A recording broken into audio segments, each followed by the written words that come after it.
오늘 주신 하나님의 말씀은 요한복음 4장 15절에서 26절까지 말씀입니다. 같이 봉독하겠습니다. 여자가 이르되 주여 그런 물을 내게 주사 목마르지도 않고 또 여기 물 기르러 오지도 않게 하옵소서. 이르시되 가서 내 남편을 불러오라. 여자가 대답하여 이르되 나는 남편이 없나이다. 예수께서 이르시되 내가 남편이 없다 하는 말이 옳도다.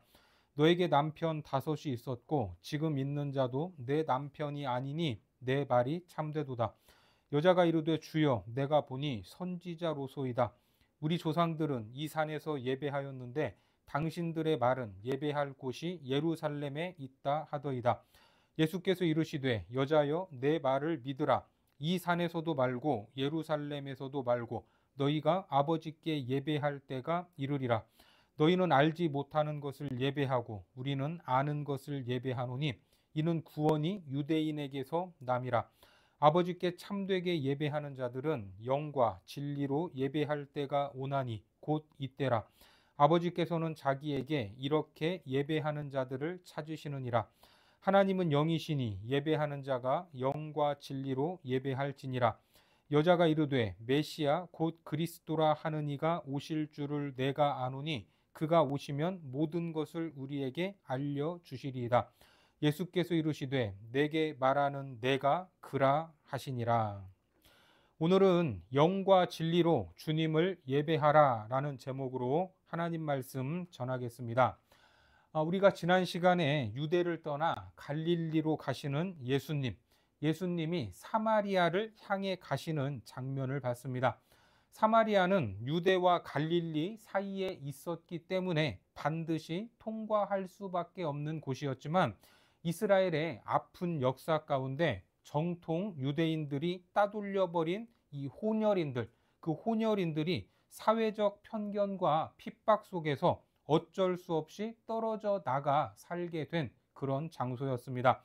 그래서 당시에 유대인이라면 누구나 사마리아인들과는 상종하지도 않았고 사마리아 땅을 밟지 않기 위해 시간이 훨씬 더 걸리고 더 고생스러운 여정을 선택할 정도였습니다.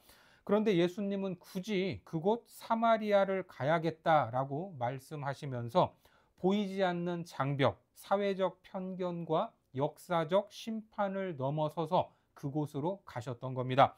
그렇게 사마리아의 수가성, 그곳 한 우물에 도착을 하셨는데 거기에서 한 여인을 만나게 되죠.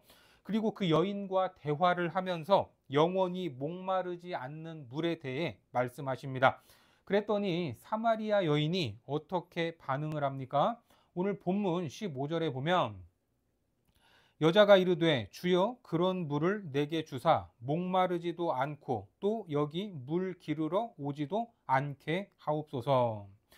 이 말씀을 보면 자칫 오해할 수 있는 부분이 있는데 이 여인이 예수님이 누구신지 알고 이제 생수의 근원이신 그분께 물을 구하고 있구나 이렇게 생각할 수 있습니다. 그런데 이 여인이 예수님이 어떤 분인지 알았습니까? 전혀 몰랐습니다. 15절에서 하는 말도 말 그대로 자기가 매번 물을 길러 오는 것도 힘드니까 정말 한 번만 마시면 목마르지 않을 수 있는 그런 물이 있으면 한 번 내놔라, 달라 이 말입니다. 그러면 정말 이 여인이 그 말을 믿고 그 물을 달라는 것입니까? 그렇지 않습니다. 선생님, 그런 말도 안 되는 소리가 어디 있습니까? 진짜 그런 물이 있으면 한번 보여주십시오. 한번 주십시오. 이런 뜻입니다. 하지만 예수님은 이 여인에게 무엇을 주시겠다고 했죠? 샘물을 주시겠다라고 하셨습니다. 요한복음 4장 14절에 보면 내가 주는 물을 마시는 자는 영원히 목마르지 아니하리니 내가 주는 물은 그 속에서 영생하도록 솟아나는 샘물이 되리라. 이 말씀대로라면 샘물을 주시는 주님은 생수, 리빙 워터의 근원이 되시는 분입니다. 이것이 무엇인지 알아야 합니다. 요한복음은 잘 건축된 구조물처럼 사건 하나하나가 유기적으로 연결되어 있어서 그 안에 있는 의미를 알면 더욱더 풍성한 은혜를 누릴 수 있습니다.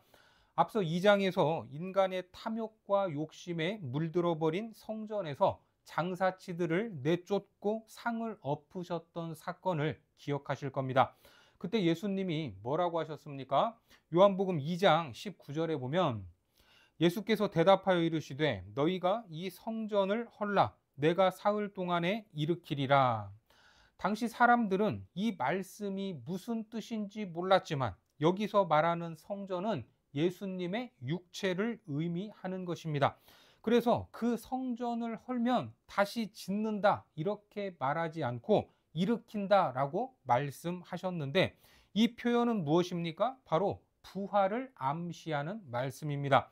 요한복음 2장 21절과 22절에 그러나 예수는 성전된 자기 육체를 가리켜 말씀하신 것이라 죽은 자 가운데서 살아나신 후에야 제자들이 이 말씀하신 것을 기억하고 성경과 예수께서 하신 말씀을 믿었더라. 그러니까 예수님은 너희들이 하나님을 핑계로 성전에 모였지만 결국 너희들이 행했던 일들은 돈에 눈이 멀어서 하나님의 이름으로 자기 욕심을 채우는 데 이용했기 때문에 이제는 그 모든 것들을 다 끝내자라는 말씀이었습니다. 그리고 참 성전인 누구를 예수님 자신을 다시 일으키겠다라는 겁니다. 그렇다면 오늘 사마리아 여인과의 대화와 연결을 해보면 그 여인에게 영원히 목마르지 않는 샘물을 주시겠다고 말씀하셨습니다. 그렇죠? 그러면 성전에서 뭐가 나와야 합니까? 샘물이 나와야 합니다. 샘물. 에스겔서 47장으로 가서 1절에 보니까 그가 나를 데리고 성전 문에 이르시니 성전의 앞면이 동쪽을 향하였는데 그 문지방 밑에서 물이 나와 동쪽으로 흐르다가 성전 오른쪽 제단 남쪽으로 흘러내리더라. 여기에 보면 어디서 물이 나옵니까? 성전 앞면이 동쪽을 향해 있는데 그 문지방 밑으로 물이 나오고 있습니다. 이 물은 발목에 차고 무릎에 차고 허리에 차서 나중에 잠기게 되고 강이 되어버립니다. 에스겔서 47장 5절에 다시 천척을 측량하시니 물이 내가 건너지 못할 강이 된지라 그 물이 가득하여 헤엄칠 만한 물이요 사람이 능히 건너지 못할 강이더라. 그리고 놀랍게도 이 물이 흐르는 곳마다 번성하는 모든 생물이 살고 이 강물이 이 되는 곳마다 다 살아났다는 겁니다. 계속해서 에스겔서 47장 9절에서 12절까지를 보겠습니다. 이 강물이 이르는 곳마다 번성하는 모든 생물이 살고 또 고기가 심히 많으리니 이 물이 흘러 들어가므로 바닷물이 되살아나겠고 이 강이 이르는 각 처에 모든 것이 살 것이며 또 이 강가에 어부가 설 것이니 엔게디에서부터 에네글라임까지 금을 치는 곳이 될 것이라. 그 고기가 각기 종류를 따라 큰 바다의 고기같이 심히 많으려니와 강 좌우 가에는 각종 먹을 과실나무가 자라서 그 잎이 시들지 아니하며 열매가 끊이지 아니하고 달마다 새 열매를 맺으리니 그 물이 성소를 통하여 나옴이라. 그 열매는 먹을 만하고 그 잎사귀는 약재료가 되리라. 그 잎사귀는 모든 걸 치료하고 회복하는 약재가 된다라고 말합니다. 이 말씀 역시 성취가 되죠. 계시록 21장 6절에 보면 또 내게 말씀하시되 이루었도다 나는 알파와 오메가요 처음과 마지막이라 내가 생명수 샘물을 목마른 자에게 값없이 주리니. 여기에 나오는 알파와 오메가가 누굽니까? 어린 양 예수님이십니다. 이 말씀은 이사야 선지자가 예언했던 말씀과 일치합니다. 이사야 55장 1절에 오호라 너희 모든 목마른 자들아 물로 나아오라 돈 없는 자도 오라 너희는 와서 사 먹되 돈 없이 값 없이 와서 포도주와 젖을 사라. 여러분 성경 말씀이 이렇게 연결이 되면 소름이 돋지 않습니까? 그런데 갑자기 예수님은 이런 요구를 하십니다. 본문으로 가셔서 16절에 보니까 이르시되 가서 내 남편을 불러오라. 생수를 달라는 요구에 생수는 안 주시고 갑자기 남편을 불러와라 이렇게 요구를 하십니다. 왜 그랬을까? 그러자 여인은 대답을 뭐라고 합니까? 나는 남편이 없습니다 라고 대답을 해요. 본문 17절과 18절에 여자가 대답하여 이르되 나는 남편이 없나이다. 예수께서 이르시되 내가 남편이 없다 하는 말이 옳도다. 너에게 남편 5이 있었고 지금 있는 자도 내 남편이 아니니 내 말이 참되도다. 우리는 이런 말씀을 보면 역시 예수님은 모르는 것이 없구나 하며 감탄을 합니다. 하지만 여기서는 거기에 초점이 있지 않습니다. 자기의 삶을 훤히 알고 계신 예수님의 말씀에 물론 이 여인은 당혹스러웠을 겁니다. 남편이 5명이었고 지금 남편도 내 남편이 아니다라는 것은 그 여인 안에 채워지지 않는 결핍이 있었다라는 것을 드러내는 말씀입니다. 하나님의 형상으로 지음받은 인간은 하나님으로만 채울 수가 있습니다. 하나님이 아니면 그 자리가 공허하기 때문에 뭔가를 채우려고 발버둥을 칩니다. 돈, 명예, 권력, 사람, 소유 등등. 그래서 남편 5명의 남편이 있었지만 그것을 채우지 못한 겁니다. 이 남자가 괜찮아 보였지만 아니었고 저 남자가 더 나아 보였지만 그 사람이 역시 아니었습니다.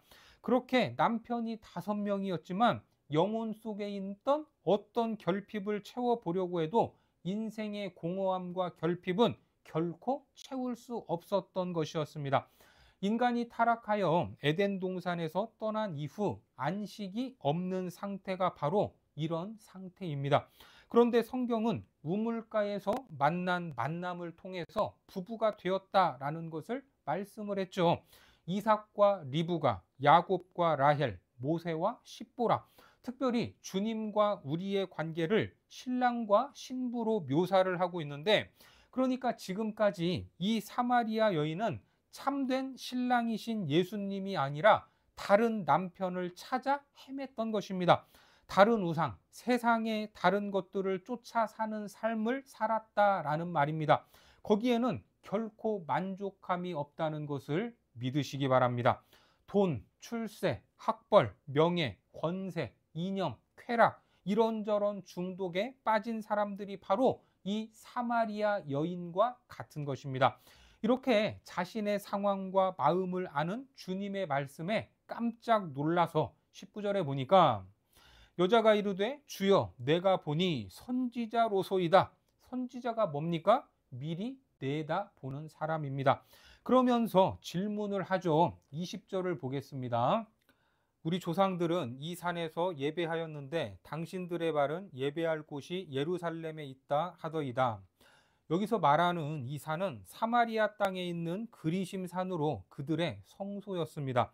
그러니까 우리 조상들은 이 산에서 예배를 드렸는데 유대인들은 예배는 예루살렘 성전만 합당한 장소다라고 주장을 한다는 겁니다. 그리심 산은 요단강 서안에 나블로스라고 하는 곳 가까운 곳으로 높이가 800m 정도의 산입니다. 완만한 야산으로 민둥산인데 산에 올라가서 보면 구약에서 중요히 여기는 세겜과 베델이 보입니다.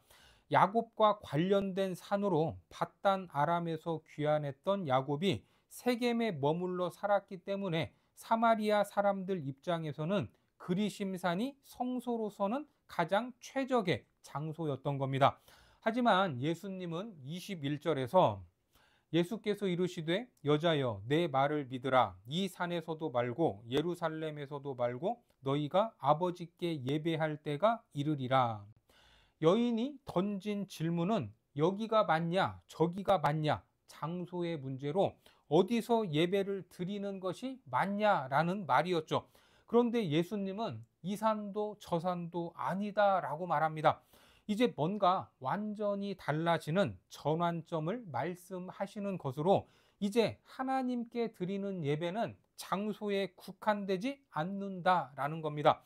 그런데 장소에만 초점을 두니까 어떤 일이 생겼습니까? 이사야 1장 12절에 보면 너희가 내 앞에 보이러 오니 이것을 누가 너희에게 요구하였느냐 내 마당만 밟을 뿐이니라. 이렇게 장소만 따지다 보면 성전에서 장사를 하고 자기 욕심을 채워도 그 자리만 밟으면 다 됐다라는 것입니다. 하나님의 뜻과는 상관없이 어떤 행위 자체로 할 일을 다 했다고 생각을 한다면 그것은 마당만 밟고 지나가는 그런 행위나 다르지 않습니다. 장소에 집착해서 벗어나라 하는 것입니다. 그것이 본질이 아니라는 말씀이죠. 계속해서 본문 22절에 보면 너희는 알지 못하는 것을 예배하고 우리는 아는 것을 예배하노니 이는 구원이 유대인에게서 남이라. 여러분, 얼마나 가슴 아픈 이야기입니까?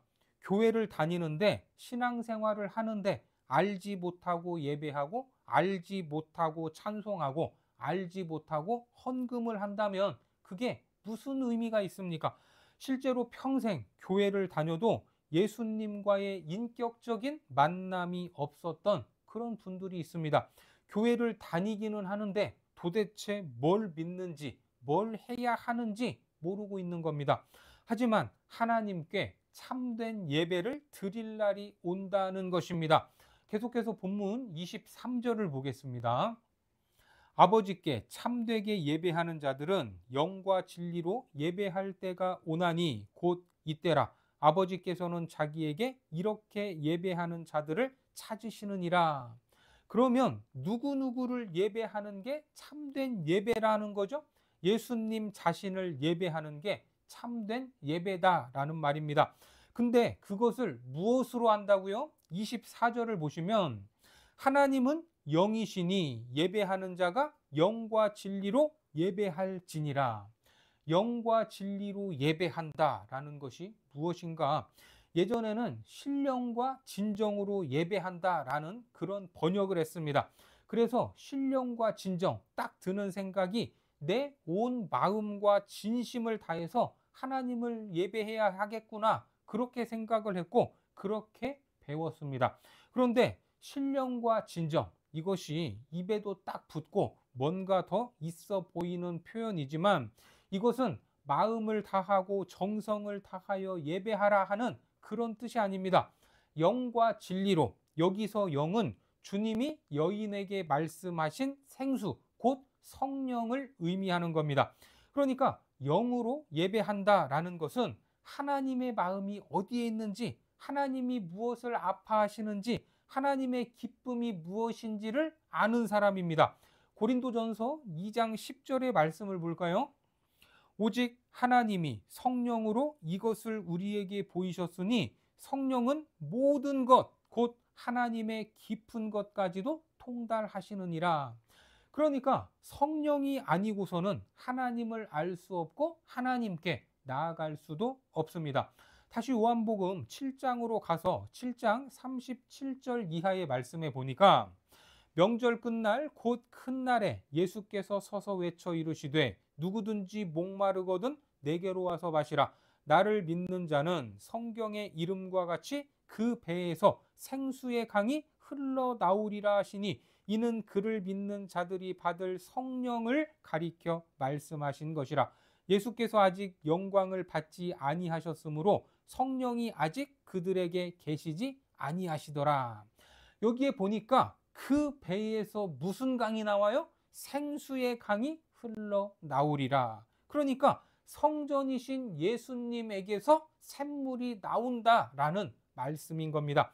그런데 이 물이 정확하게 성령을 가리키고 있다. 이렇게 말씀하시죠. 그러니까 참된 예배는 어떤 형식, 순서, 사람들이 보기에 좋은 멋진 퍼포먼스가 아니라 성령으로 예배하는 것입니다. 성령을 통해서 보게 되고 성령의 능력이 흘러가는 곳마다 죽었던 영혼들이 살아나고 우리가 어떻게 할 수 없는 모든 문제들이 해결되고 결박이 풀리고 자유와 회복이 일어나는 것입니다. 그런 참된 예배를 통해 삶이 변화된다라는 것을 믿으시기 바랍니다. 그렇게 성령으로 변화된 우리가 가는 곳마다 같은 역사가 일어날 줄 믿으시기 바랍니다. 나를 믿는 자는 성경의 이름과 같이 그 배에서 생수의 강이 흘러나오리라.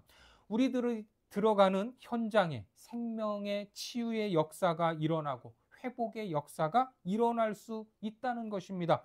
그리고 진리가 나오는데 요한복음에서 진리는 누굽니까? 예수님이십니다. 요한복음 14장 6절에 보면 예수께서 이르시되 내가 곧 길이요 진리요 생명이니 나로 말미암지 않고는 아버지께로 올 자가 없느니라. 진리로 예배하는 것은 예수 그리스도의 마음으로 예배하는 것입니다.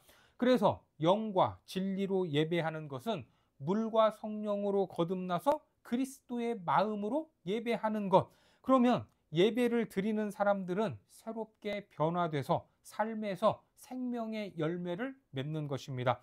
이렇게 말씀을 하니까 여인이 뭐라고 말해요? 25절에 여자가 이르되 메시아 곧 그리스도라 하는 이가 오실 줄을 내가 아노니 그가 오시면 모든 것을 우리에게 알려주시리이다. 어떻습니까? 참으로 안타깝죠. 진리이신 그분이 바로 눈앞에 있지만 여전히 알아보지 못하고 있습니다. 사실 그럴 수밖에 없습니다. 진리는 언제나 내가 생각하고 원하는 방식으로 오지 않기 때문입니다. 우리가 사탄의 유혹에 넘어가는 이유는 그것이 진리처럼 보이기 때문이죠. 고린도후서 11장 14절에 이것은 이상한 일이 아니니라 사탄도 자기를 광명의 천사로 가장하나니. 눈을 똑바로 잇고 정신을 차리고 있어도 분별하기가 힘든데 내 욕심 때문에 눈이 가리고 다른 마음 때문에 정작 봐야 할 것을 보지 못하니까 그것이 진짜인 줄 알고 붙잡는 것입니다. 어떻게 보면 이 여인이 생각하는 메시아의 모습, 그 메시아의 모습은 따로 있었던 겁니다. 적어도 먼 길을 걸어와서 지친 몸으로 자기에게 물을 달라고 한 사람이 바로 메시아일 것이다. 그리스도일 것이다. 이런 생각은 상상하지도 않았을 것입니다.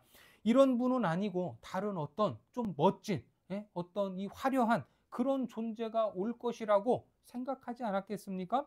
하지만 예수님은 정확하게 말씀하시죠. 내가 바로 그다. 26절입니다. 예수께서 이르시되 내게 말하는 내가 그라 하시니라. 이 말씀은 요한복음에서 자주 등장하는 표현인데 에고 에이미라는 헬라 말입니다. 영어로 하면 I am who I am 입니다. 이 말이 어디에서 시작됐습니까? 모세가 떨기나무 불꽃에 나타난 하나님께 이름을 물었을 때입니다. 출애굽기 3장 14절에 하나님이 모세에게 이르시되 나는 스스로 있는 자이니라. 또 이르시되 너는 이스라엘 자손에게 이같이 이르기를 스스로 있는 자가 나를 너희에게 보내셨다 하라. 스스로 있는 자라는 말은 나는 나다라는 말입니다. 오늘 예수님께서도 그렇게 가르쳐 주시면서 인생들을 결박에서 풀어주는 해방자다라고 선언을 했습니다. 그래서 이 여인이 묶여있던 속박, 5 남편으로 표현되고 있는 모든 결핍입니다. 세상 그 무엇으로도 채울 수 없는 그 무엇 때문에 거기에 묶여있다라는 것을 깨닫게 하셨던 겁니다. 인생은 내가 무엇인가를 붙잡고 있는 것 같지만 사실은 그것에 붙잡혀 있는 것이 인생입니다. 그것이 바로 결박이요 속박 아니겠습니까? 거기에서 우리를 자유케 하시는 분이 누구십니까? 요한복음 8장 32절에 보면 진리를 알지니 진리가 너희를 자유롭게 하리라. 진리가 우리를 자유케 하는 것입니다. 오늘 우리는 무엇을 갈망하고 무엇에 목말라 하고 있습니까? 그것은 한 여인이 5명의 남편을 가졌어도 채울 수 없는 것이었습니다. 오직 우리의 참된 신랑이신 예수 그리스도를 만날 때만 온전히 채워지고 나를 속박하던 모든 결핍으로부터 해방될 수 있다 하는 것을 믿으시기 바랍니다. 그래서 우리의 예배가 성전 마당만 밟고 만족하는 거짓 예배가 아니라 영과 진리를 통해 드려지는 참된 예배로서 내 생각과 마음이 변화되고 진리를 통해 모든 결핍에서 해방되는 은혜의 역사가 있기 바랍니다. 또한 내 안에 계신 성령의 역사가 내가 머물러 있는 곳에서 생명력 있게 드러나고 온전한 치유, 온전한 회복의 역사로 이어지기를 주님의 이름으로 축원합니다. 기도하겠습니다. 하나님, 우리 예배가 참된 예배입니까? 마당만 밟고 만족하고 있지는 않은지, 알지 못하고 드리는 예배는 아닌지 돌아보게 하시고 영과 진리의 참된 예배가 되게 하옵소서. 그리하여 헛된 것을 구하고 결박된 우리를 자유케 하시고 우리 안에서 샘솟는 생수의 강을 통해 치유와 회복의 역사가 일어나도록 축복하여 주옵소서. 예수님의 이름으로 기도드립니다. 아멘.